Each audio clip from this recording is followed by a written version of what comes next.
now. Yeah, please start.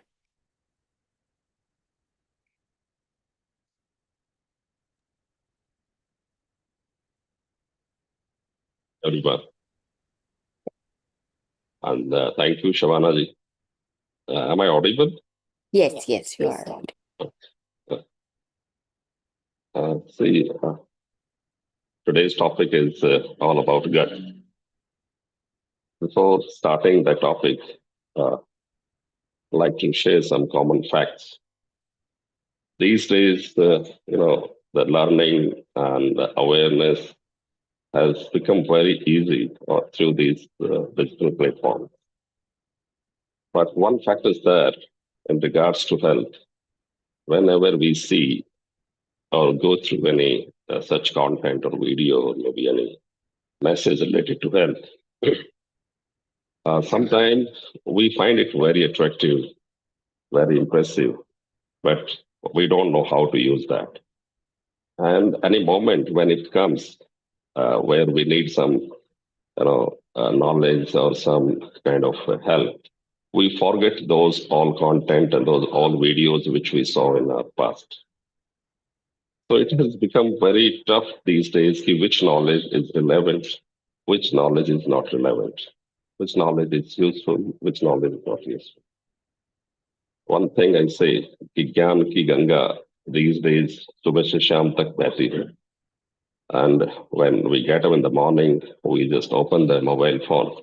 It starts raining, and till the evening or night, we don't sleep. It keeps on raining. But which drops is useful, we don't know.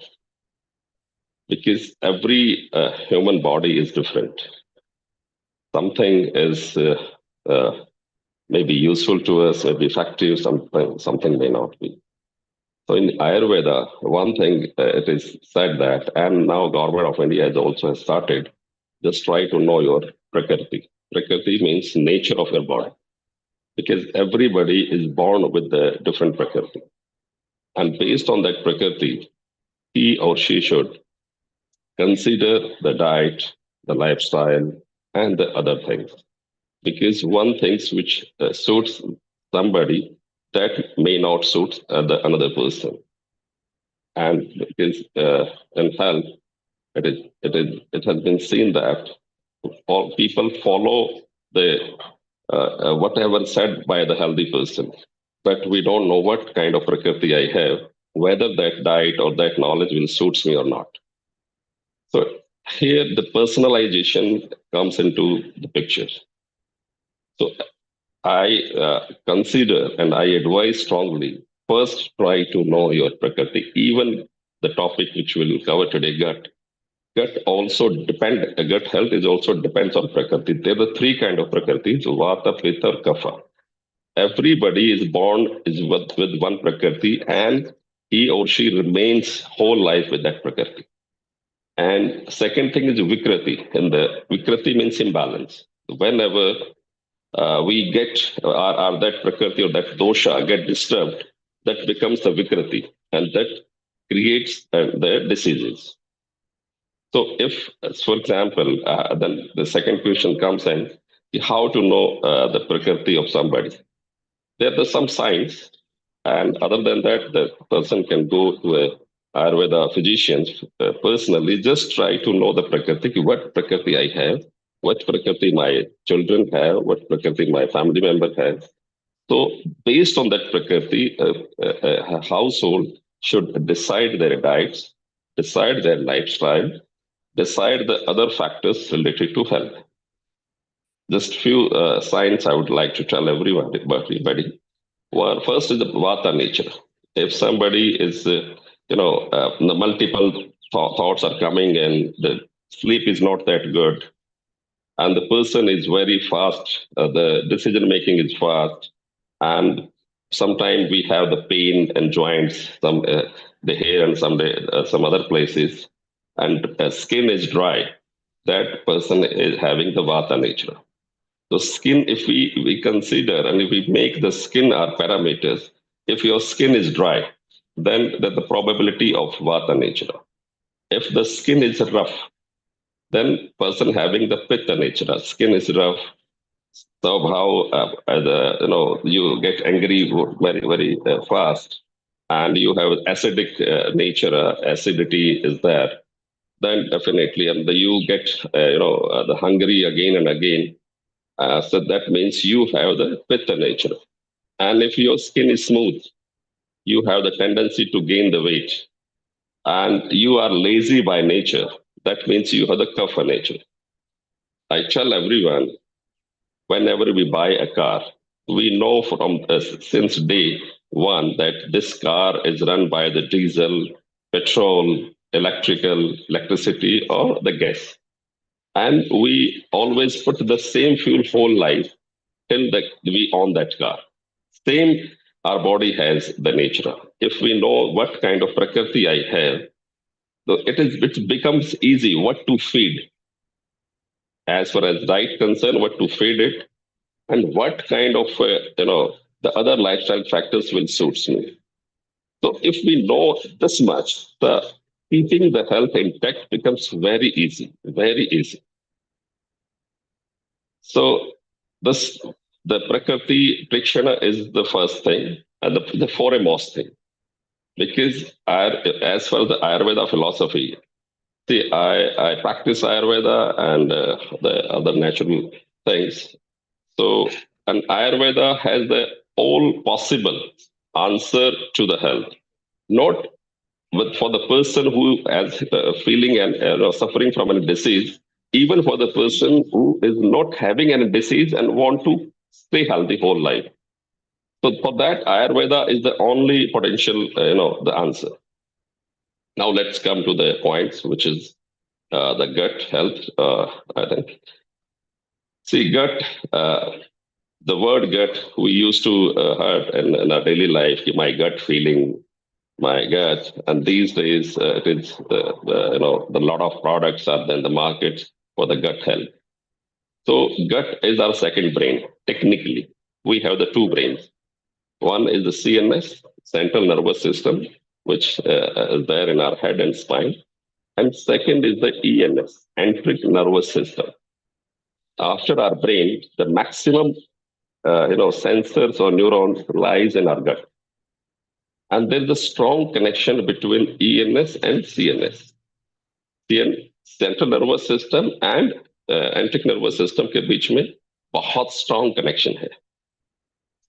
इतना connection है कि whenever we feel some kind of emotional distress or maybe emotionally happy, we are very happy or excited. At the same time, we can feel the change in our gut. एकदम से कोई good news या bad news आती है तो पेट में गुड़गुड़ होना शुरू हो जाती है, और या फिर पेट अगर खराब हो किसी का तो आपका मन बेचैन रहता है. ये दोनों का कनेक्शन का एक सिंपल एग्जाम्पल है. और गट से ही 80% बीमारियां हमारी जन्म लेती हैं. 70% इम्यूनिटी, इट डिपेंड्स कि आपकी गट हेल्थ कैसी है. इन जनरल लोग सुनते हैं काढ़ा पीते हैं इम्यूनिटी के लिए, इम्यूनिटी बढ़ाने के लिए, because immunity after Covid is the most common word जिसको आई थिंक सब समझ गए हैं, जान गए हैं कि इम्यूनिटी इम्यूनिटी स्ट्रांग होना चाहिए. इम्यूनिटी अच्छा, ये काढ़ा पी लो, वो काढ़ा पी लो, ये खा लो. But you should understand one thing, जब तक गट हेल्थ अच्छी नहीं है, कोई काढ़ा पी लो, कोई विटामिन की गोली खा लो, इम्यूनिटी बढ़ने वाली नहीं है. 80% बीमारियों को अगर होने से रोकना है तो आपको अपनी गट हेल्थ पे फोकस करना पड़ेगा. अब हाउ टू डू इट? कौन सी ऐसी चीजें हैं जो हमारी गट हेल्थ को खराब करती है? इसमें दो एस्पेक्ट्स हैं, एक साइकोलॉजिकल और एक फिजिकल. बिकॉज आज के दिन जितने भी बीमारियां हैं उसमें से मैक्सिमम बीमारियों को साइकोसोमेटिक कैटेगरी में डाल दिया गया है, मनोशारीरिक रोग. और जब तक मन के लेवल पर उनका इलाज नहीं होता या मन के लेवल पर उनको अगर हम हिट नहीं करते, वो बीमारियां ला इलाज बन जाती हैं और सिर्फ गोलियां खा के हम उनको मैनेज तो कर सकते हैं बट ट्रीट नहीं कर सकते. ईदर इट इज डायबिटीज और ब्लड प्रेशर और any sort of autoimmune disorders, वो सब साइकोसोमेटिक कैटेगरी में है.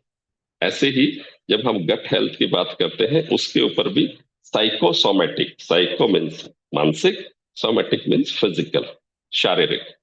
जब हम शारीरिक प्रिकॉशंस की बात करते हैं तो डाइट कम्स फर्स्ट। अगर आप बहुत ज्यादा तीखा, मिर्च मसाला, फ्राइड, नॉन फाइब्रस फूड खाते हैं तो धीरे धीरे आपकी जो गट हेल्थ है वो कॉम्प्रोमाइज होना शुरू हो जाती है।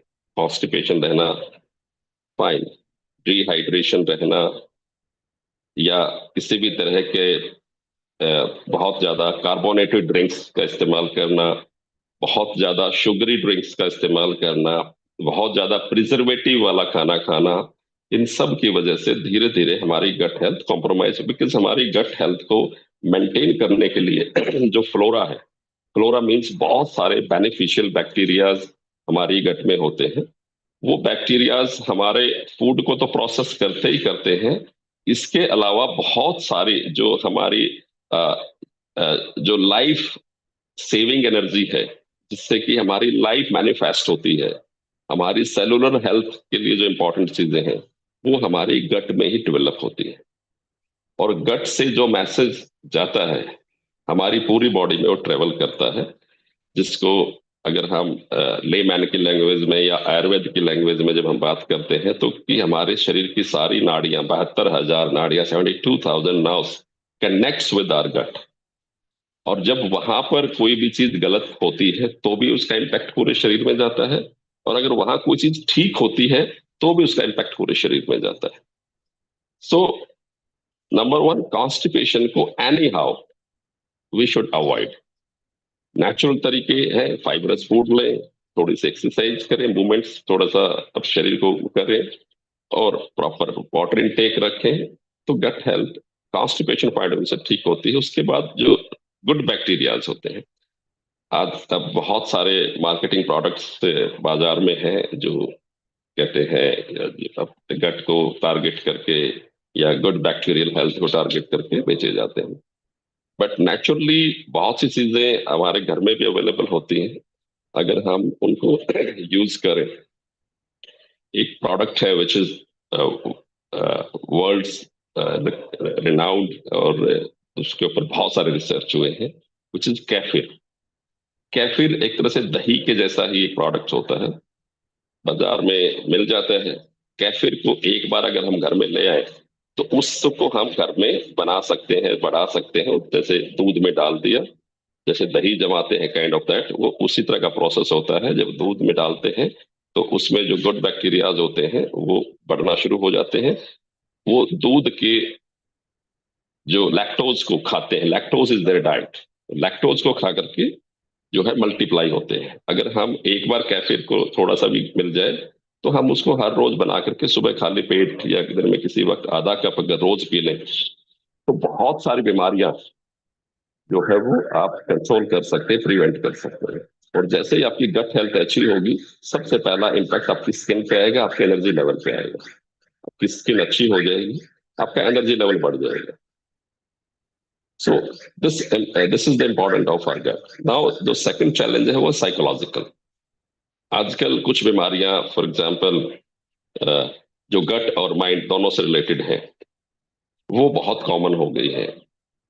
तो जैसे ही आप स्ट्रेसफुल कंडीशंस में रहते रहते हैं, नींद प्रॉपर नहीं लेते हैं, आपका जो शेड्यूल है वो कभी जल्दी सोने का, कभी लेट उठने का, कभी ना सोने का, कभी खाना खा लिया, कभी नहीं भी खाया, तो ये वाला जो पैटर्न है धीरे धीरे ये आपकी गट की हेल्थ को इम्पैक्ट करना शुरू कर देता है फॉर लॉन्ग टर्म। एक दो दिन में तो पता नहीं चलता, लेकिन जैसे जैसे आपका यही पैटर्न आप कंटिन्यू करते हैं तो बहुत सी चीजें जो है गट से की डिस्टर्ब होना शुरू हो जाती है। क्योंकि जिस तरह से आपको खुशी चाहिए, आपको रेस्ट चाहिए, आपको टाइम से डाइट चाहिए, उसी तरह से आपके गट बैक्टीरियाज को भी, आपकी जो गट का जो फ्लोरा है उनको भी वही शेड्यूल फॉलो करेंगे तो उनकी हेल्थ अच्छी रहती है कि टाइम से सोएं, टाइम से खाना खाएं, टाइम से पानी पिएं, तो वो गट हेल्थ हमारी जो है वो इंटैक्ट रहती है। अदरवाइज धीरे धीरे साइकोसोमेटिक डिसऑर्डर जो है वो बनना शुरू हो जाते हैं। बहुत सारे सिंड्रोम हैं खासकर पेट से जुड़े हुए, आजकल बहुत मोस्ट कॉमन हो गए हैं। अब किसी भी even constipation is considered one of the syndrome. बहुत से लोगों का लाइफस्टाइल अच्छा रहता है, यार उनके वो खाते ठीक हैं, पानी ठीक पीते हैं, फाइबर भी लेते हैं, but still they suffer from the constipation. So उसमें इस तरह का जो साइकोसोमेटिक सिंड्रोम है वो इफेक्ट करता है।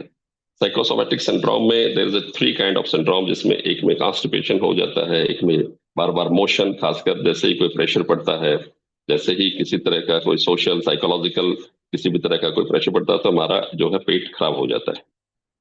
सो इस तरह के अगर इन इन सिंड्रोम का जो मॉडर्न साइंस में ट्रीटमेंट क्या है, एंटी डिप्रेसेंट दे देते हैं, एंटी एंग्जाइटी पिल्स दे देते हैं। लेकिन अगर हम इसको नेचुरल तरीके से अगर ठीक करना चाहते हैं तो दोनों ही चीजों पे एक साथ काम करना पड़ता है। क्योंकि जैसे पेट की बारी आती है तो लोग अक्सर डाइट को तो ठीक कर लेते हैं, या डाइट के लिए तो बहुत से सलाह मिल जाती है, लेकिन उस वक्त हम एक इम्पॉर्टेंट फैक्टर्स, एक इम्पॉर्टेंट कनेक्शन जो है वो जोड़ना भूल जाते हैं, which is the psychological work. क्योंकि जब तक आपका साइकोलॉजिकल पार्ट, आप रिलैक्स नहीं है, आप माइंडफुल एक्टिविटीज नहीं करते हैं, आप हैप्पीनेस फील नहीं करते हैं, आप हमेशा डिप्रेस्ड रहते हैं, तो उस सिचुएशन में गट हेल्थ को ठीक करना वो बहुत चैलेंजिंग है।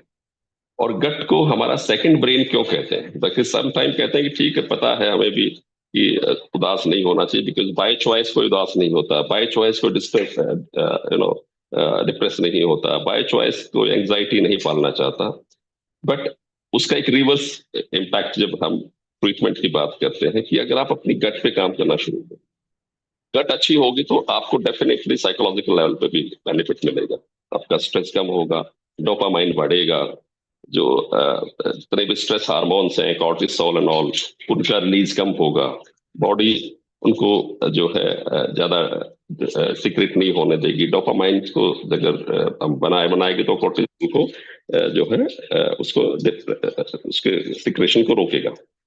तो इसका रिवर्स इम्पैक्ट अगर हम देना शुरू कर दें, क्योंकि some time stress, anxiety, depression तो हमारे कई बार काबू से बाहर की चीजें हो जाती हैं some time, because as I told कि by choice nobody wants to no remain unhappy और sad.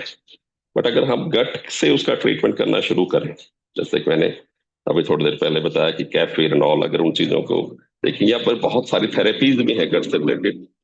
colon hydrotherapy, detox therapies. अगर वो colon hydrotherapy is one of the most popular therapies these days, even worldwide. कि colon therapy करते हैं तो जो हमारी कई बार गट फ्लोरा इतना इम्बैलेंस हो जाता है कि बाहर से ओरली बहुत कुछ खा के भी हम उसको ठीक नहीं कर पाते हैं। तो उसका फिर एक ही तरीका है कि first get it deep cleaned, पहले इसकी डीप क्लीनिंग कर लें। डीप क्लीनिंग के बाद फिर गट फ्लोरा को रिक्रिएट करें, जो कि एक हेल्दी फ्लोरा बनेगा। और उसका इम्पैक्ट आपके सिर्फ फिजिकल हेल्थ पे नहीं, आपकी मेंटल और साइकोलॉजिकल हेल्थ पे भी बहुत जो है विजिबल इम्पैक्ट उसका आता है। So this way, either ways, यहाँ तो यहाँ से यहाँ पर इफेक्ट जाएगा या यहाँ से यहाँ पे इफेक्ट जाएगा, तो whichever is possible and feasible for you. अगर आपको लगता है कि नहीं, it is very easy for me to control it, meditate करके या माइंडफुल एक्टिविटीज करके, या कुछ जो भी आपके हॉबीज को एक्सप्लोर करके, what ever which can makes you happy inside, उसको करेंगे तो डेफिनेटली ये सेट हो जाएगा। वो अगर नहीं सेट हो पा रहा है, उसके लिए आप नहीं कोशिश कर पा रहे हैं, तो फिर देन वर्क ऑन इट, चाहे वो थेरेपेटिकली, चाहे वो डाइट से, या एक्सरसाइज से, या जो भी पॉसिबल मीन्स है। अगर आप गट पे काम करते हैं तो उसका इम्पैक्ट यहाँ पे आता है। सो ईदर स्टार्ट फ्रॉम हेयर और हेयर, दोनों ही ब्रेन जो है उनके बीच का जो कोऑर्डिनेशन है उसको ठीक करना है। क्योंकि ये जब कोऑर्डिनेशन बिगड़ता है तो ही बहुत सारी प्रॉब्लम, जैसे for example IBS is the most common problem these days. जैसे ही थोड़ा सा पेट खराब या ऐसा कुछ होता है तो डॉक्टर कहता है IBS, irritable bowel syndrome. IBS is a invisible disease, और आज यूथ में स्पेशली बीइंग अ डॉक्टर, सुबह से शाम तक मैक्सिमम केसेस आईबीएस के आते हैं।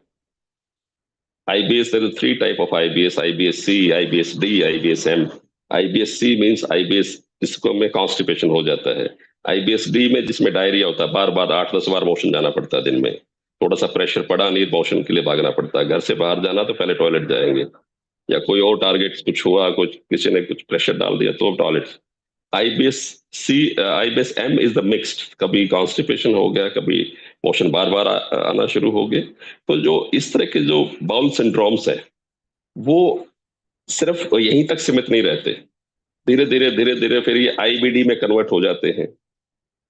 फाइन, जो बाउल डिसीज जिसमें गैस्ट्राइटिस बहुत बनना, फिर धीरे धीरे अल्सरेटिव कोलाइटिस में कन्वर्ट हो जाते हैं, फिर और गट से रिलेटेड प्रॉब्लम्स, पाइल्स, फिशर्स, वो शुरू हो जाती हैं।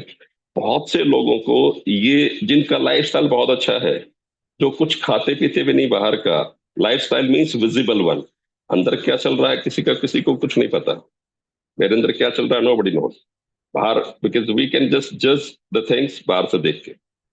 लेकिन जब हम उनके अंदर झांकते हैं, जब पता चलता है कि just because of their mental health they are suffering from lot of diseases, उनकी डाइट अच्छी है, उठते ठीक है, कोई बैड हैबिट्स नहीं है, बट मेंटल हेल्थ अच्छी नहीं।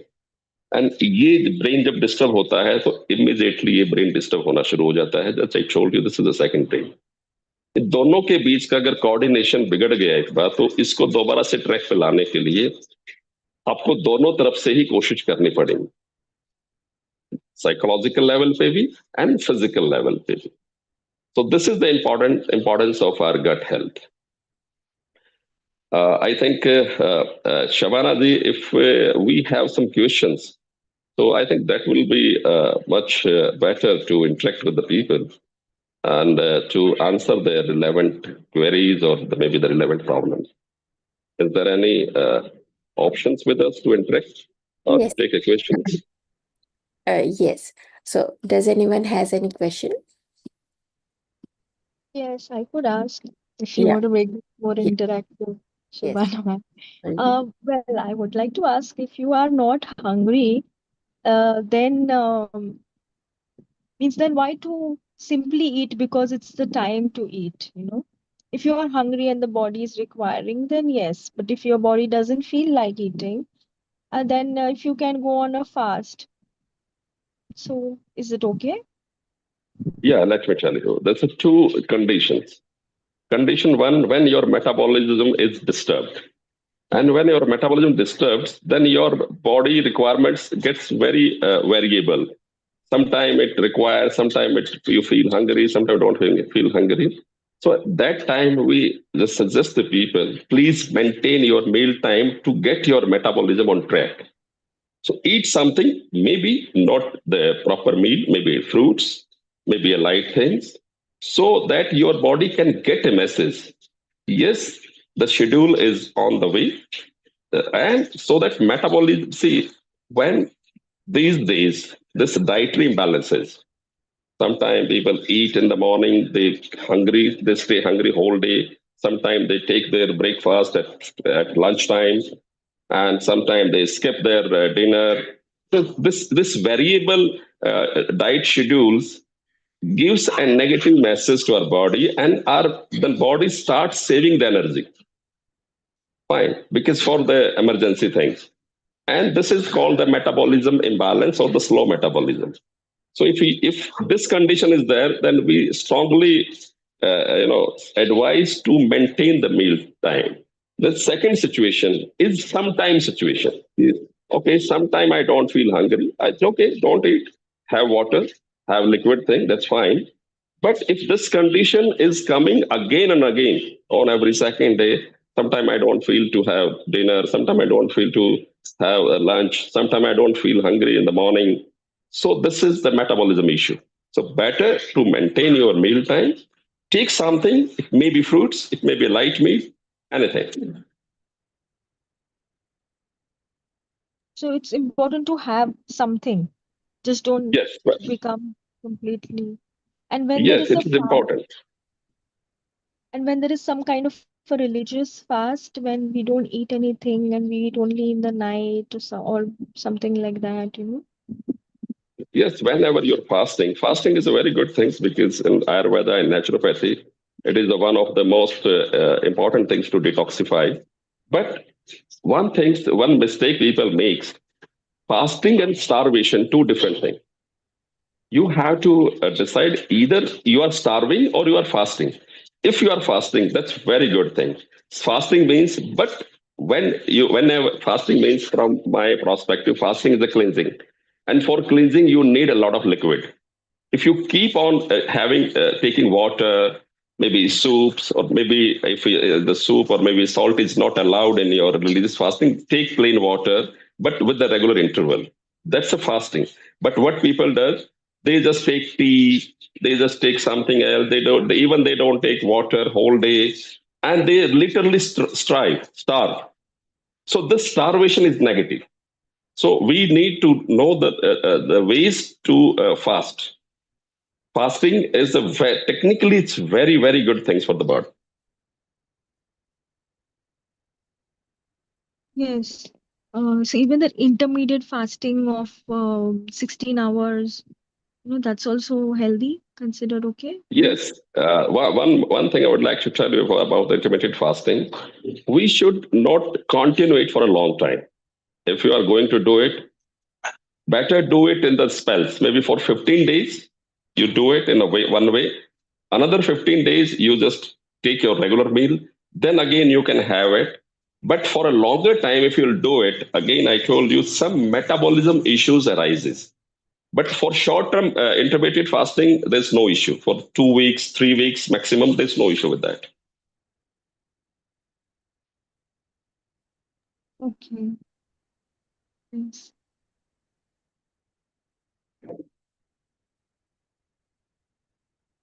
So anything, anybody else, Savanaji? Any other question? Anybody else wants to ask anything? Yes, please. Yes Meena ji है। बहुत अच्छा सेशन है, बहुत यूजफुल है। ये बताएं, एज रिलेटेड भी तो इश्यूज हो जाते हैं स्टमक के एंड गट हेल्थ के, तो उसमें उसमें क्या मॉडिफिकेशन किया जाए, क्या चेंजेस लाए जाए? क्योंकि पहले हम लोग कुछ भी खा लेते थे, कभी भी खा लेते थे, कुछ नहीं। अभी जितना एज से होने से बहुत सेंसिटिव होते जा रहा है सिस्टम, एसिड रिफ्लेक्स वगैरह काफी हो रहा है। तो क्या रीजन है उसके लिए, क्या आयुर्वेदा स्टाइल से कैसे डील किया जाए? बिना जी, जैसे मैंने सेशन के शुरू में ही बताया था, सबसे पहले तो हमें हमारी प्रकृति पता होनी चाहिए कि मेरी विच बॉडी टाइप आई है। वात प्रकृति है, पित्त है, कफ है। आपने ठीक कहा। जब हम यंग एज में होते हैं, तो यंग एज में बॉडी बहुत से चीजों को एब्जॉर्ब करती है, झेलती है, या कह सकते हैं, या उनको सह लेती है, काइंड ऑफ दैट।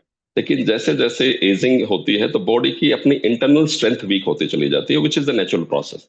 बिकॉज हमारी बॉडी डीजनरेटिव स्टेप्स की तरफ बढ़ती है, डीजनरेशन होती है, रीजनरेशन कम हो जाती है और डीजनरेशन बढ़ जाती है।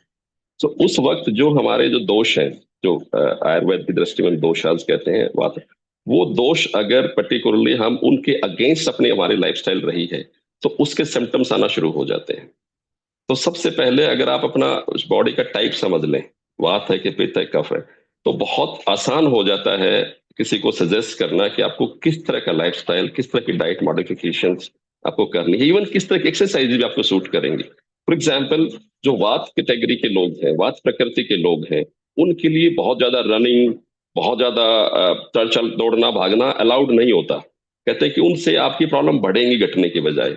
उनके लिए योगा, सूक्ष्म व्यायाम, जमीन पे बैठ के लेट के करने वाली exercises are more useful.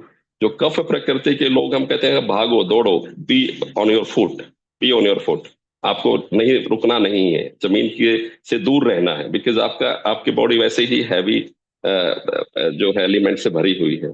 Same with the पित्त प्रकृति के लोगों के लिए बहुत ज्यादा गर्म खाना, गर्म सूप, गर्म चाय, गर्म पानी इज डेंजरस फॉर देम, उनकी प्रॉब्लम बढ़ेंगी। सो आपको या किसी को भी सबसे पहले अपनी प्रकृति परीक्षण करवानी चाहिए। आजकल तो डिवाइस आ गए हैं, even in my clinic we use a device जो पर्टिकुलरली आपके जो पहले पुराने वैद्य लोग होते थे या आयुर्वेदाचार्य जब होते थे, या कुछ समय पहले से हम भी ऐसा ही करते थे कि पहले सबसे पहले किसी की नब्ज देखते, नाड़ी देखते थे, सिर्फ दो ही चीजें जानने के लिए कि इसकी प्रकृति क्या है और इसकी विकृति क्या है। विकृति मीन्स जब ये दोष बिगड़ जाते हैं तो उसको विकृति कहते हैं, तो उसको दोबारा से फिर बैलेंस करना होता है। तो कई बार क्या होता है कि हमारे जो दोषाज हैं, हम उनको इग्नोर करके और डाइट के पीछे लग जाते हैं।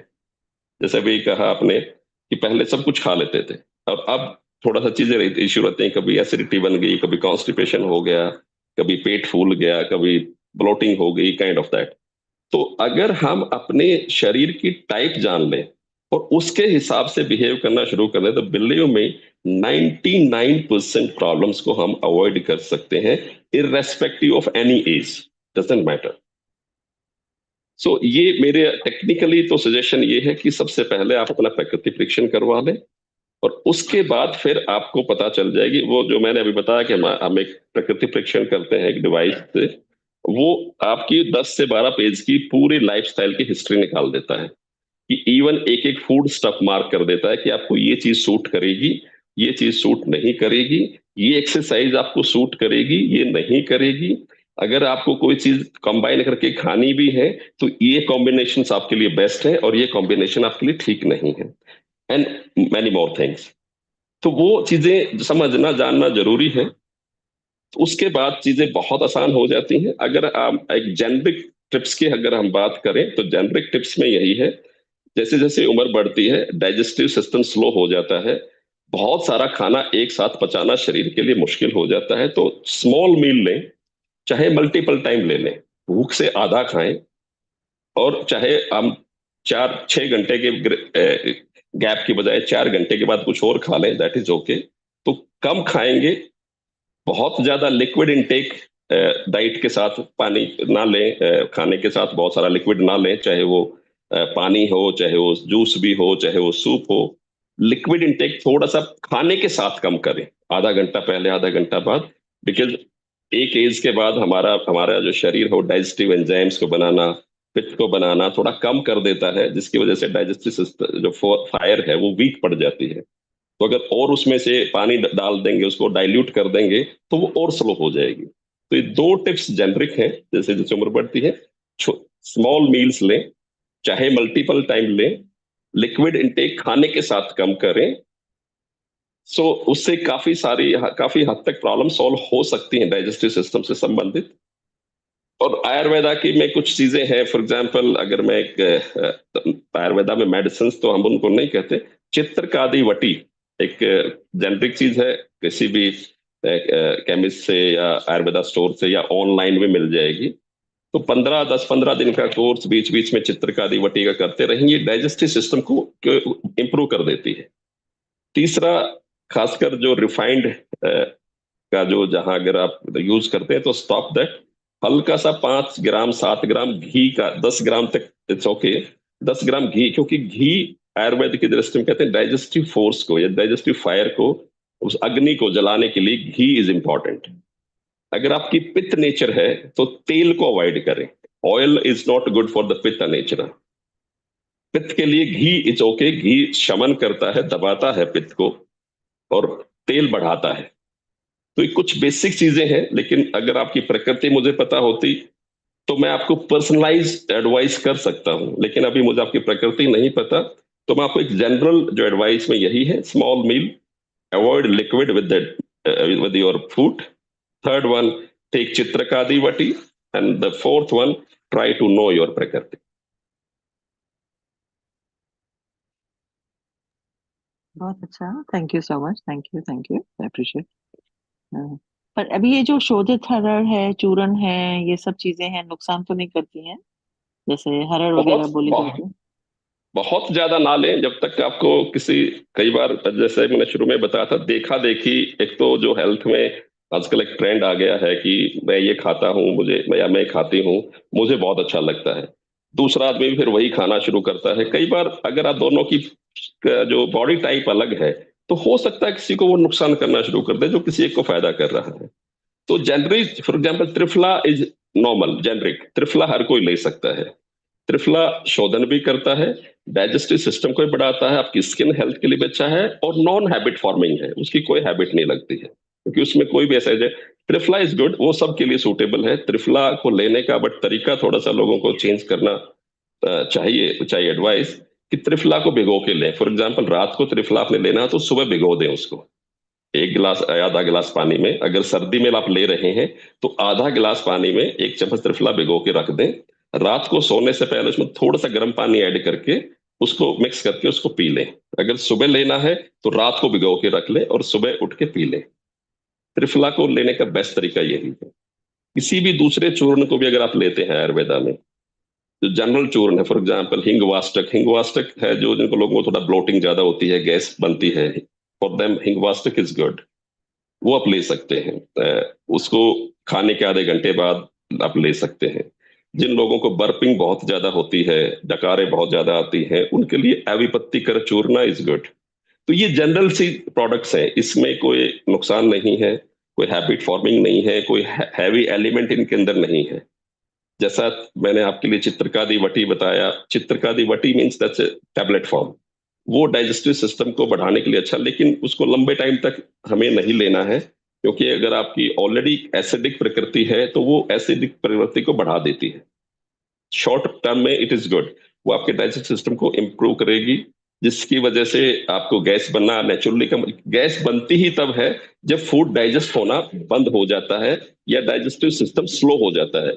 उस कंडीशन में अनडाइजेस्टेड फूड जो है वो हमारी जो है गट में ट्रेवल करना शुरू कर देता है, और जैसे ही गट में या लार्ज इंटेस्टाइन में अनडाइजेस्टेड फूड या सेमी डाइजेस्टेड फूड पहुंचता है, वो उसको फर्दर प्रोसेस करने की कोशिश करती है और वो फिर गैस फॉर्म करता है, बहुत ज्यादा गैस बनती है। सम टाइम वो ब्लोटिंग क्रिएट करती है, सम टाइम वो बर्पिंग क्रिएट करती है, और सम टाइम वो ना ब्लोटिंग होती है ना बर्पिंग होती है, भर जाता है तो फिर हमारे पूरे ऑर्गन्स पे प्रेशर पड़ता है, हमारी पल्स रेट बढ़ जाती है, हार्ट बीट्स बढ़ जाती हैं, ब्लड प्रेशर बढ़ जाता है, तो उसका फिर इंटरनल इम्पैक्ट आना शुरू हो जाते हैं। तो पहले ही जो कोशिश है वो है डाइजेस्टिव सिस्टम को ठीक रखना, दैट्स बेस। अगर आपका डाइजेस्टिव सिस्टम ही ठीक नहीं है तो फिर कुछ लिपापोती कर लीजिए, कुछ खा लीजिए, अच्छा बुरा उसको कोई फर्क नहीं पड़ता है। Digestive system is the number one target. Gut health भी तभी अच्छी रहेगी जब डाइजेस्टिव सिस्टम अच्छा रहेगा। अगर अनडाइजेस्टेड फूड अगर ट्रेवल कर रहा है आपके गट के अंदर, तो उसका सारा फ्लोरा खराब हो जाता है, सारा जो सिस्टम है वो इम्बैलेंस हो जाता है।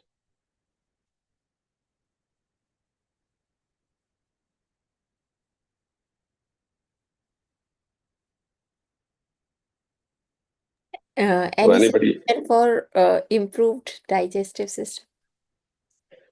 यस, डाइजेस्ट सिस्टम को इम्प्रूव करने के लिए तीन चार जनरल सी टिप्स हैं जो मैंने अभी मीना जी को भी बताया।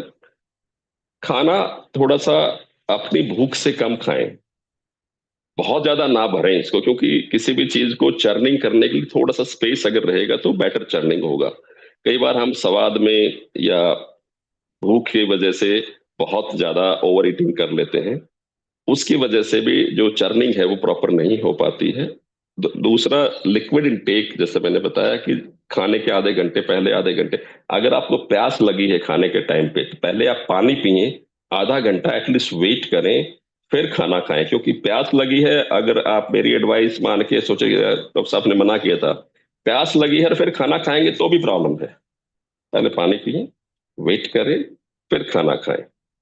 दूसरा, अगर आप किसी भी तरह का ज्यादा हैवी फ्राइड चीजें खाते हैं, क्योंकि जितनी भी फ्राइड चीजें अगर खाते हैं हम, लीवर के ऊपर इम्पैक्ट डालती है। अगर लीवर फैटी है, जो कि आजकल खाने की वजह से कुछ एनवायरनमेंट की, दिल्ली एनसीआर में जो लोग रहते हैं, pollution is the major factor, जिसकी वजह से जो लोग कुछ तला भुना भी नहीं खाते, अल्कोहल भी नहीं लेते, उनका भी फैटी लीवर आजकल डायग्नोस हो रहा है। और जब फैटी लीवर की कंडीशन आती है तो लीवर जो हमारा डाइजेस्टिव एंजाइम्स या पाइल जो पित्त वगैरह बनाता है वो इम्बैलेंस हो जाता है, उसकी वजह से भी प्रॉब्लम आती है। तो लीवर हेल्थ को इंटैक्ट रखने के लिए बहुत सारे इन जनरल सेलेमैरिन वगैरह जो नॉर्मल हर्ब्स हैं, सेलेमैरिन का यूज हम कर सकते हैं।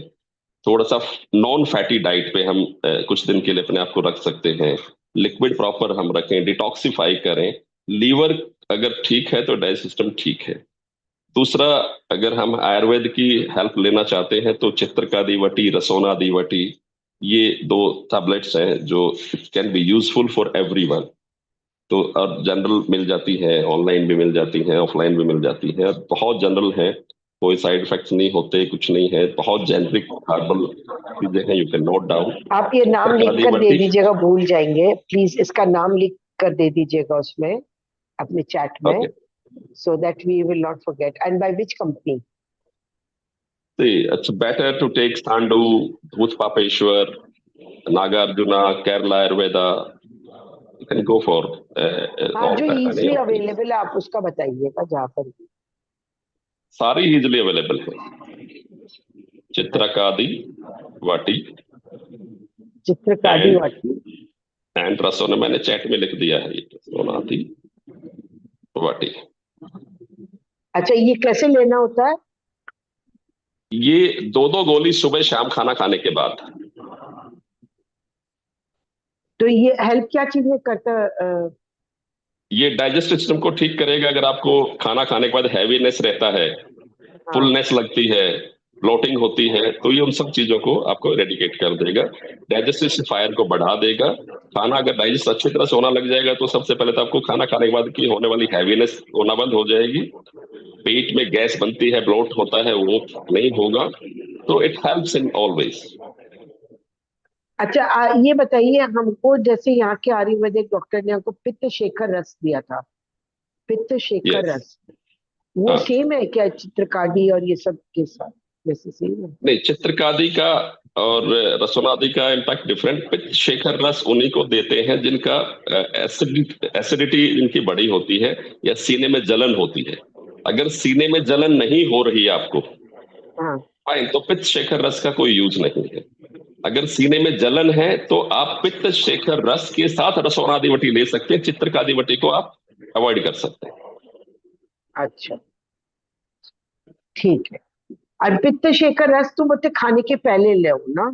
हाँ, वो खाने से पहले लेते हैं पित्त शेखर। हाँ, उसको खाने के, और ये खाने के बाद। Yes.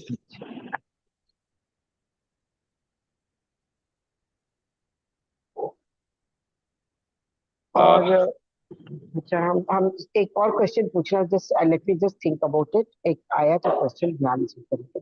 Okay. Meanwhile, let me tell you two things more with you.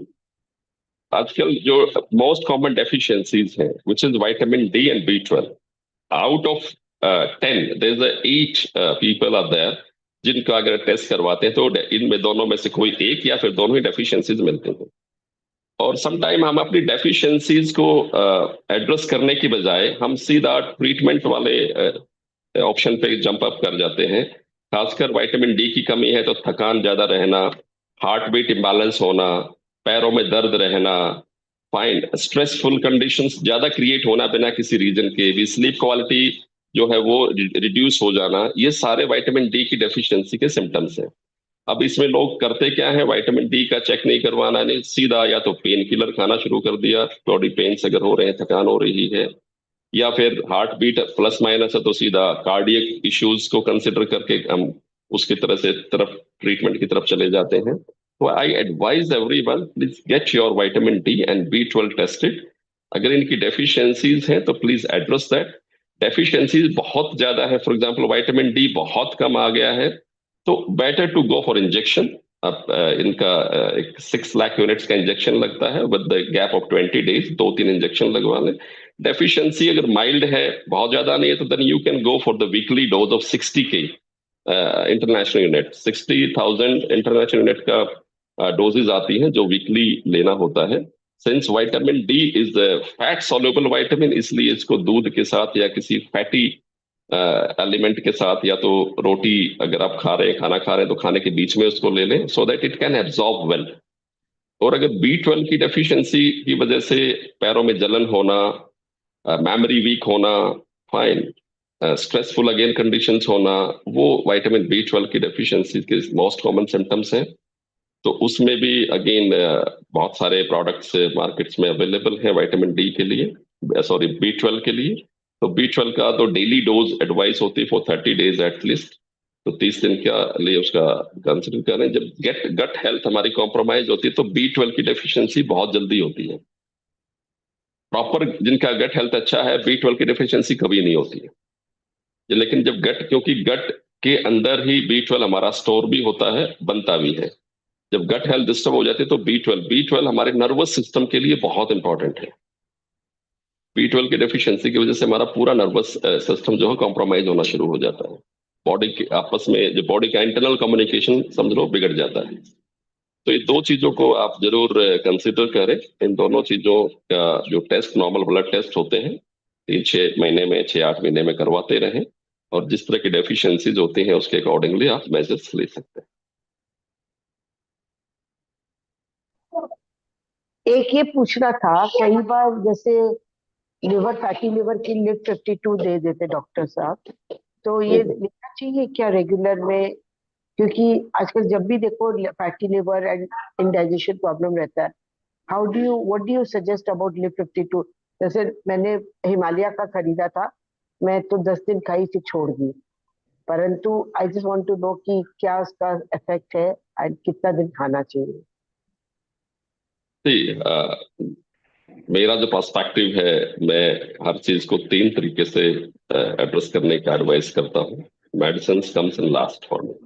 तो सबसे पहले डाइट है, उसके बाद थेरेपीज है। लीवर के लिए एक थेरेपी है which we do, that's a liver and cholesterol cleansing therapy, that's a 24 hours therapy। वो complete cleansing of liver. Liver के अंदर जितने भी फैटी डिपोजिशन, जितने भी बाइल्स एंड ऑल, वो जितना होता है, वो सब को हम 24 आवर्स में क्लीन आउट करते बाहर भेजते हैं। और इमीडिएटली विद इन 36 आवर्स आपका अगर LFT आपने करवाया है, लीवर फंक्शन टेस्ट का रिपोर्ट करवाया है, दैट चेंजेस 36 घंटे में नॉर्मल हो जाता है। अच्छा। डाइट की जब हम बात करते हैं, डाइट में बहुत ज्यादा तेल वाली चीजें, तली हुई चीजें आप थोड़ा अवॉइड कर दें। और अगर आपका थोड़ा वेट बढ़ा हुआ है तो वो अगर वेट लॉस के लिए जो प्रिकॉशंस या मेजर्स लेते हैं वो, तो महीने 1.5 महीने में लीवर अपने आप को ठीक। Liver is the fantastic organ, let me tell you. Liver is the only organ of the body जो अगर 50, 60, 70% भी डैमेज हो जाता तो भी अपने आप को रीजनरेट कर लेता है। उसकी रीजनरेटिव जो कैपेसिटी है वो होल लाइफ बनी रहती है, बाकी किसी ऑर्गन की नहीं है बॉडी के अंदर। तो उसको अगर थोड़ा सा अपने डाइट में, अपनी एक्सरसाइज में ही अगर आप इंप्रूवमेंट कर लें, तो 30-40 डेज में चीजें अपने आप भी इंप्रूव हो जाती है। दूसरा थेरेपेटिक एंगल है, तीसरा है मेडिसिनल एंगल। अब उसमें आप लिव 52 की बात करें, there is lot of products in the market. अब मैं बोलूं हमारा प्रोडक्ट्स एक ये है, ये ले लीजिए, तो every product has its own kind of effectivity.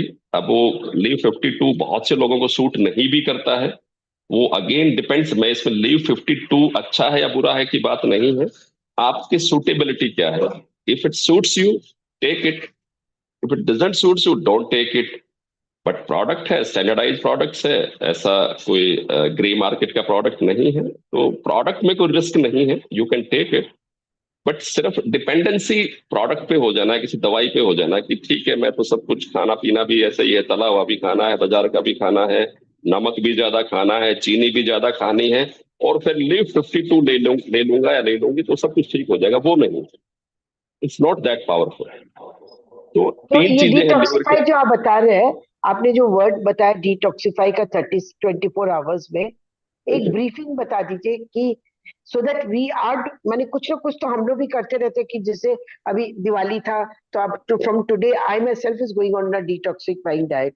Just give me a little input from your side, how to go on it. इसका ma'am, this is therapeutic process. इसमें हमारा जो एडवाइस रहता है कि एक बार आप किसी एक्सपर्ट के अंडर करें। Once you understand then you can do it yourself. आप फिर किसी और को भी करवा सकते हैं।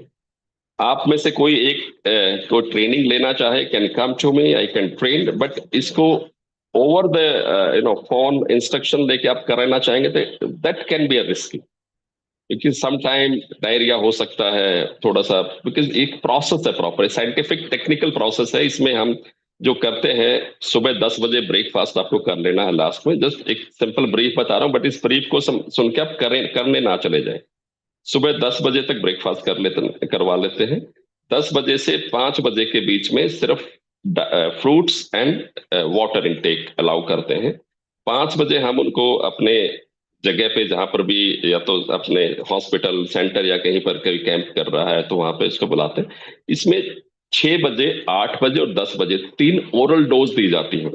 उसके अंदर मिक्स होता है डिफरेंट डिफरेंट चीजों का। एक जो डोज देते हैं उसमें हम लीवर की कैपिलरीज को फैलाते हैं, डायलेट करते हैं। और फिर जो डोज लास्ट 10 बजे का डोज होता है, उसमें एक थ्रस्टिंग डोज होता है जो लीवर में जितना भी फैटी डिपोजिशन है सबको बाहर निकाल के स्टमक में फिर पूरी रात सुला देते हैं। सुबह उठ के फिर 6 बजे, 8 बजे, 10 बजे, सुबह 6 बजे जो शरीर से जो गंध निकलता है वो ना कभी किसी ने आपने देखा होगा कभी, इतना वो ग्रीन कलर का सारा बाइल फैट की मोटी मोटी गांठें वो सब शरीर से बाहर निकलती हैं। तो दैट्स एक बार अगर किसी ने कर लिया तो वो उसके बाद फिर हम एडवाइस करते हैं go do at home every 4th month 5th month 6th month depending on your lifestyle. Lifestyle ज्यादा खराब है तो ज्यादा फ्रिक्वेंट करें, लाइफस्टाइल थोड़ा बेटर है तो फ्रीक्वेंसी कम कर सकते हैं। आप किसी और को भी करवा सकते हैं, दैट्स अ फैंटास्टिक। लीवर के 3 दुश्मन हैं अगर आप अगर डाइटरी प्रोस्पेक्टिव से देखें। सॉल्ट, अगर आपका सॉल्ट इंटेक ज्यादा है रिड्यूस इट। शुगर, अगर आपका शुगर इंटेक ज्यादा है reduce it. And processed fat, processed fat का फ्राइड फैट, तले हुई चीजें, तले हुए पराठे, घी को खाना है तो पराठे बना के खाना है, वो तल दिया, या तेल को तल दिया। तो fried fat, raw fat is not the problem. अगर आप घी को सिंपल रोटी पे चपाती पे लगा के या सब्जी में डाल के खाते दैट इज ओके, खिचड़ी में डाल के खाते दैट इज ओके। लेकिन आप उसको तल के खाते हैं, तड़का लगा के खाते हैं, तड़के में घी या तेल इस्तेमाल करते हैं, वो आपके लीवर का दुश्मन है।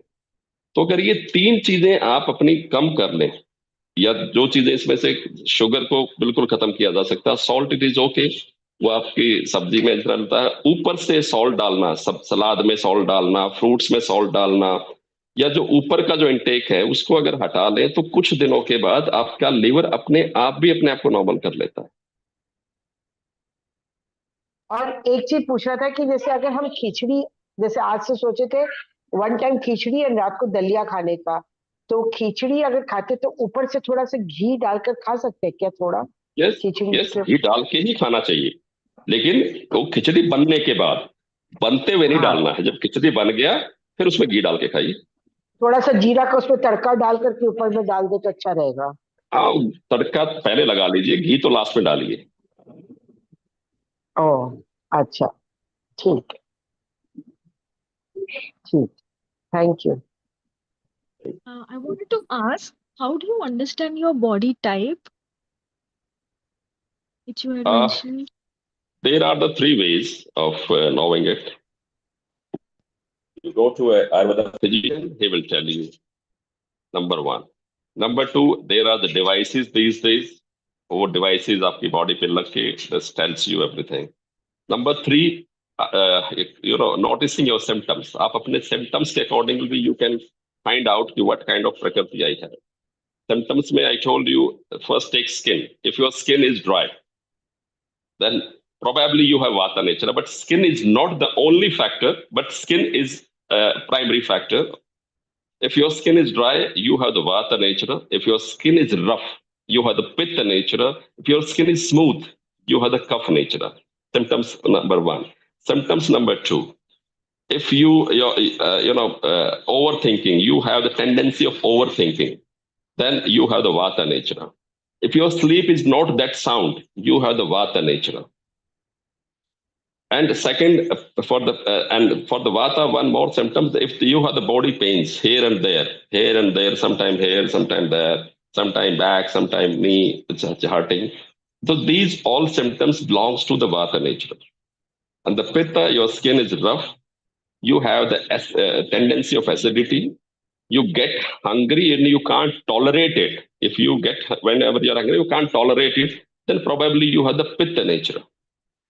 And if you have the tendency to gain the weight, your skin is smooth, you are lazy by nature, then you have the kapha nature. But sometimes there are the mixed nature also. For example, some you may have the vata and pitta both. You may have the pitta and kapha both. May have the vata kapha both. So it depends the kind of symptoms, kind of or maybe through the nadi prediction or something. Your body nature can be known, and once you know it, it never changes. जैसे blood group हमारा कभी change नहीं होता है, उसी तरीके से हमारा जो प्रकृति है, हमारी जो नेचर है बॉडी की, वो चेंज नहीं होती है। We are born with it and will die with it. तो वात कैसे समझ में आता है, वात का body What type? your skin is dry, you have the tendency of overthinking, you do not have the sound sleep, you have the body pain sometime here sometime there, you walk very fast, you take decision very fast, You do not have tendency to stay at one place. You are just moving. So you have the vata nature. तो फिर because combination भी हो सकता है ना कि कभी कभी Yes, हम yes. बहुत एक्टिव होते हैं और कभी कभी हमको अंदर से थोड़ा लेजीपन भी आ सकता है Then sometimes we call it vikrati. One is the prakriti or one is the vikrati. Vikrati means जब ये दोषाज बैलेंस हो जाते हैं, कोई दूसरा दोष भी किसी पर्टिकुलर टाइम पे हमारे ऊपर, फॉर एग्जाम्पल अब विंटर है, विंटर में इन जनरल कफ बढ़ जाता है, कफ नेचर बढ़ जाती है, थोड़ा सा बॉडी वेट गेन करती हुई जनरल है, लेकिन वो अगर वो ज्यादा हो गया तो फिर उस वक्त कफ की विकृति हो गई हमारे अंदर, या कभी पित्त बढ़ गया, पित्त की विकृति होगी, वी कॉल इट विकृति. विकृति इज टेम्पररी. विकृति डिसीज को फॉर्म करती है. जैसे ही विकृति ठीक होती है बीमारी ठीक हो जाती है. फाइन. विकृति is not the permanent feature. प्रकृति is your permanent feature.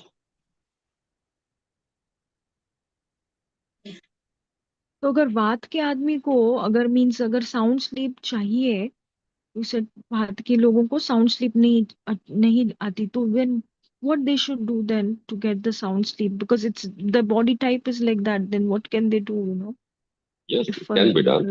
example They should avoid all these things जो आपकी उसको एग्रीवेट करती है. एग्रीवेट क्या करेगी बात को?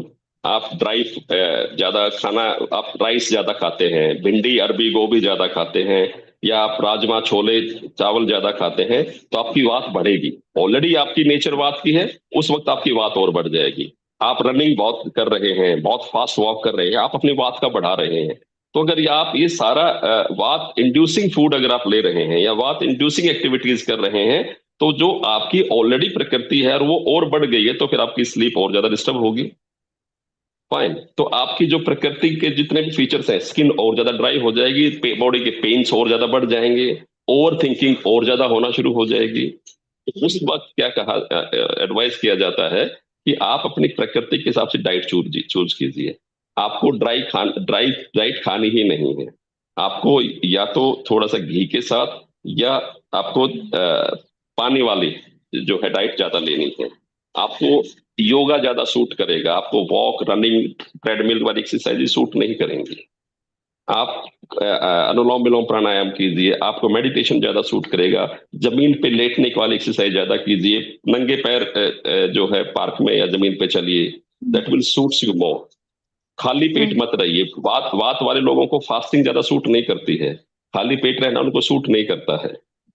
तो अगर ये आप प्रिकॉशन लेना शुरू करेंगे तो आपकी जो प्रकृति है वो बढ़े. प्रकृति इज नॉट अ प्रॉब्लम. जब हम उस प्रकृति को बढ़ा देते हैं, फाइन, आग लगी हुई है और हम उसके अंदर और तेल डाल रहे हैं, तो क्या होगा? तो घर को जला देगी.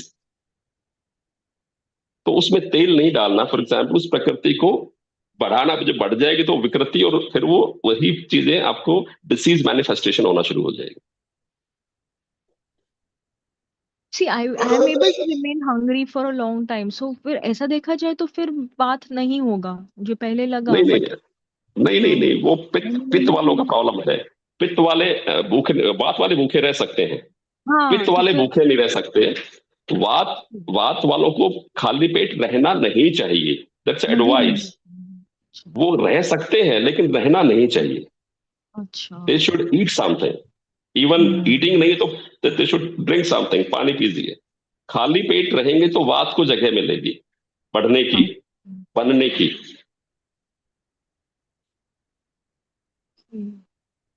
Very nice, lot of information. Thank you. Shavana ji, Thank you. I think is there anything, or we should now call it off? Yes. Anyone else has any question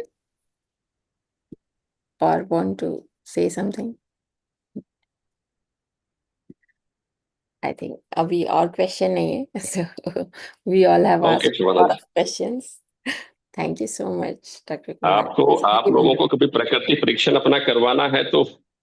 आप से लेट्स सी कि इसका कोई क्या arrange है, कोई आसपास कोई आयुर्वेदाचार्य, या if you all people can gather at one place, then definitely we can hold some kind of camp or something. We can tell you personalized prakriti of everyone.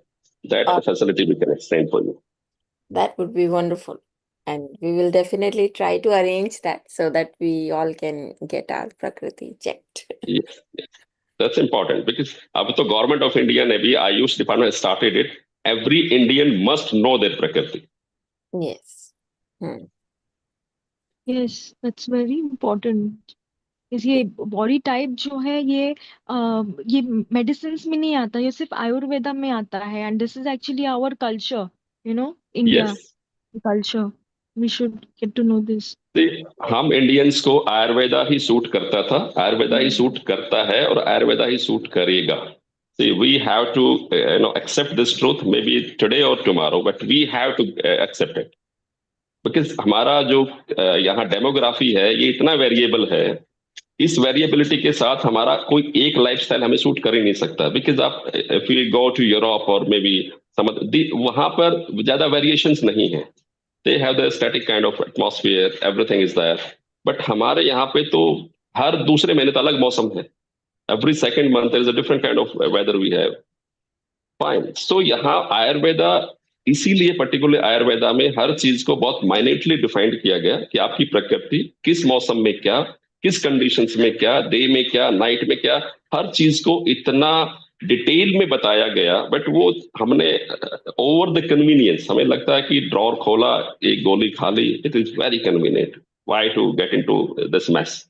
लेकिन अब धीरे धीरे जब उनके साइड इफेक्ट आना शुरू हो गए हैं, हर आदमी ऐसी एक परिवार में अगर 5 लोग हैं ना, इधर तो पांचों ही नहीं, उसमें से 4 लोग बीमार हैं आज के दिन. ये हर फैमिली की सच्चाई है, इरेस्पेक्टिव ऑफ एनी एज. बहुत सी बीमारियों को तो हमने बीमारी समझना ही बंद कर दिया है. एसिडिटी को तो ठीक है, क्या बीमारी है, ठीक है, रोज एक पेंटाप्राजोल या कोई भी एक गोली खा लेंगे, चौके. लेकिन ये नहीं पता कि यही पेंटाप्राजोल आपकी हड्डियों को खा जाएगी एक टाइम के बाद, आपको डायबिटिक बनाएगी एक टाइम के बाद. सो वो कुछ ऐसी चीजें हैं जो जिसको हमने इग्नोर कर दिया था इन आवर पास्ट, बट अब उनके इम्प्लीकेशंस अब आ रहे हैं. And that's why the importance of Ayurveda and the relevance. It is relevance. ये कोई अच्छा या बुरे होने की बात नहीं है कि आयुर्वेदा अच्छा है कि बुरा है, एलोपैथी अच्छी है कि, ये सब सूटेबिलिटी का है कि what suits us, that's important. So और इसके लेट्स सी. ज्यादा साइड इफेक्ट्स भी नहीं होते ना. Ayurveda is better because side effects कम होते हैं. And what about expiry date, जो मेडिसिन पे आयुर्वेदा में एक्सपायरी डेट नहीं होती है, ऐसा है जैसे नहीं, एलोपैथी में? आयुर्वेदा में 3-4 चीजें हैं. क्वाथ जितने भी है ना, क्वाथ, इसको काढ़ा कहते हैं, क्वाथ की कोई एक्सपायरी नहीं होती है. हाँ, बट इट्स जो सेफ. प्रोसेस मेडिसिन है, खासकर इसमें कोई एलिमेंट्स या कोई बायोलॉजिकल इंग्रेडिएंट्स है, उसकी एक्सपायरी होती है. हम्म. यस. मेदोवर वाटी है मेरे पास. Medohar Vati, is it good, no, for digestion? With someone was asking also. It's also good for, it's a good Medo thing to Harvati take. Medo Medo Harvati is good for fat metabolism, not digestion. Fat metabolism हाँ, it's आपका. written. से आयुर्वेदा में अगर कोई भी इलाज शुरू करते हैं ना किसी का, तो Ayurveda is not made for treatment initially. Ayurveda का जो डेफिनेशन था या है, दैट इज द स्वास्थ्य से स्वास्थ्य रक्षणम, कि स्वस्थ आदमी की स्वास्थ्य की रक्षा करने के लिए आयुर्वेद को बनाया गया था. उसके बाद धीरे धीरे डेफिनेटली ट्रीटमेंट पार्ट भी इसमें इंक्लूड कर दिया गया. तो आज के दिन भी अगर आयुर्वेदा का ट्रीटमेंट कोई भी एक लर्नर्ड फिजिशियन या आयुर्वेदा को जो सही तरीके से प्रैक्टिस करता है डॉक्टर, वो अगर किसी का ट्रीटमेंट शुरू करता है, सबसे पहले उसके डाइजेस्टिव सिस्टम को ठीक करेगा. क्योंकि आयुर्वेदा की मेडिसिन एब्जॉर्ब नहीं होती, वो डाइजेस्ट होती हैं. अगर आपका डाइजेस्टिव सिस्टम ही काम नहीं कर रहा, तो आयुर्वेदा की मेडिसिन भी आप पे काम नहीं करेंगी. इसीलिए बहुत से लोगों को आपने कहते सुना होगा कि मुझे तो आयुर्वेदा की दवाइयों से फायदा नहीं हुआ, या मेरे को आयुर्वेदिक दवाइयां गर्म करती हैं, या मुझे वो सूट नहीं करती हैं, या उनसे मेरा पेट खराब हो जाता है. ये जनरल टर्म्स सुनते होंगे आप लोग अपने आसपास के लोगों हाँ, से. गरम इसका एक ही गरम इसका एक ही रीजन है. इसका एक ही रीजन है कि सीधा, बिकॉज आजकल पेशेंट्स ना डॉक्टर में बचा ना पेशेंट में बचा है. पेशेंट भी चाहता है कि मैं फटाफट ठीक हो जाऊं, डॉक्टर को भी ये इनसिक्योरिटी रहती है कि मैंने पेशेंट को जल्दी ठीक नहीं किया तो ये किसी दूसरे डॉक्टर के पास चला जाएगा. Is it true? सो उसमें डॉक्टर्स ने भी शॉर्टकट लगाना शुरू कर दिया. कुछ डॉक्टर्स तो मिक्स करके दे देते हैं, कुछ बता के मिक्स करते हैं, कुछ बिना बताए मिक्स करके दे देते हैं एलोपैथी सॉल्ट्स को आयुर्वेदा के साथ। तो ये जो शॉर्टकट्स है धीरे धीरे इसने दोनों को, तीनों को ही खराब किया। आयुर्वेदा को भी खराब किया, पेशेंट को भी खराब किया, डॉक्टर को भी खराब किया। लेकिन एक्चुअल आयुर्वेदा ट्रीटमेंट में स्टार्टिंग होती है डाइजेस्टिव सिस्टम से, कि आपका डाइजेस्टिव सिस्टम जब तक ठीक नहीं होगा, ना तो आपकी बीमारी ठीक हो सकती, ना दवाइयां आप पे काम कर सकती। तो this is the one factor which we all should understand.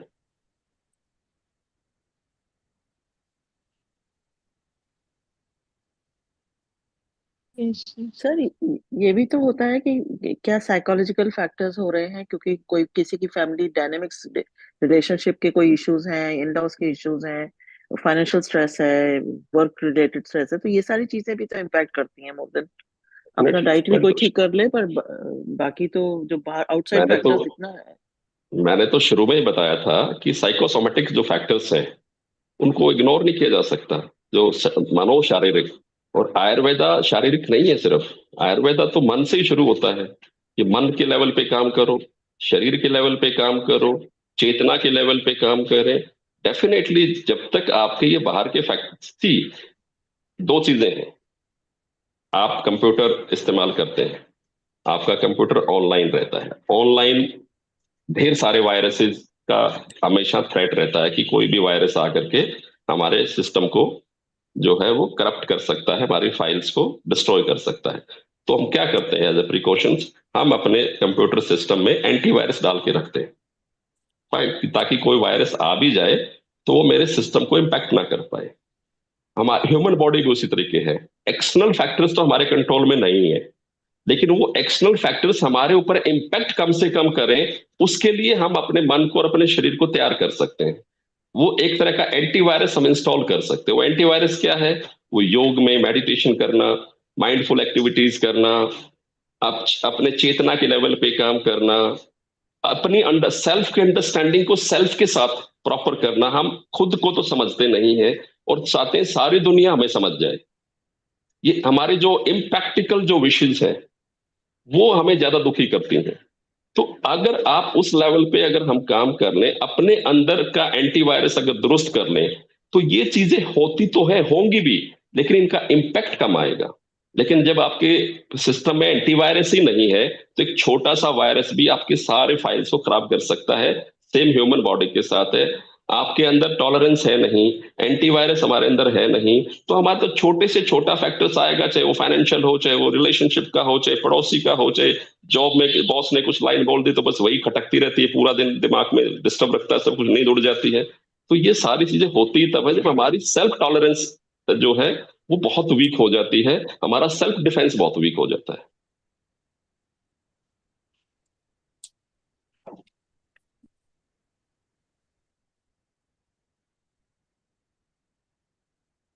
Shabana ji, Yes. I think Thanks. I have to leave because Yes, yes. No, thank you so I much. am at Badrinath जी, मैं तो यहाँ पे Yeah. Yeah. Thank you so much for It being was here. really a great session. Thank Yeah. you, Dr. Kumar. Thank you Raman ji, thank मैंने you. आपको request किया तो आपने, शबाना जी ने दिया है, तो एक और सेशन जब भी आप कन्वीनियंट है शबाना जी आप रख लीजिए। Yes. आप एक काम कर ले, आप शबाना जी, प्रैक्टिकल ये रहेगा, कोई फिजिकली जहां पर आप लोग इसी, मेरा अगेन मैं कहता हूँ हमारी तरफ से आपके लिए कॉम्प्लीमेंट्री होगा सबके लिए। आप फिजिकल को इस एक गैदरिंग करें जहां पर प्राकृतिक परीक्षण सबका हो सके, उसके बाद ही इन सारी चीजों का रिलेवेंस है। नहीं तो फिर ये वही मैंने कहा, तो ज्ञान की कमी नहीं है, इंटरनेट खोलो ज्ञान ही ज्ञान भरा पड़ा है। तो मेरा ज्ञान कोई ज्यादा एक्स्ट्रा या कोई डिफरेंट नहीं है, लेकिन जब तक हम, आई बिलीव इन प्रैक्टिकलिटी, कि टेक अवे, कि वैसे आप टेक अवे क्या है, इम्पैक्ट क्या होगा, वो इम्पैक्टफुल बनाने के लिए there is a process. Yes, we will definitely plan that, and we are actually planning, so we can definitely discuss. So thank you so much, Dr. Kumar. Thank you, everyone, and see you Thank you. tomorrow. Thank you. Thank you.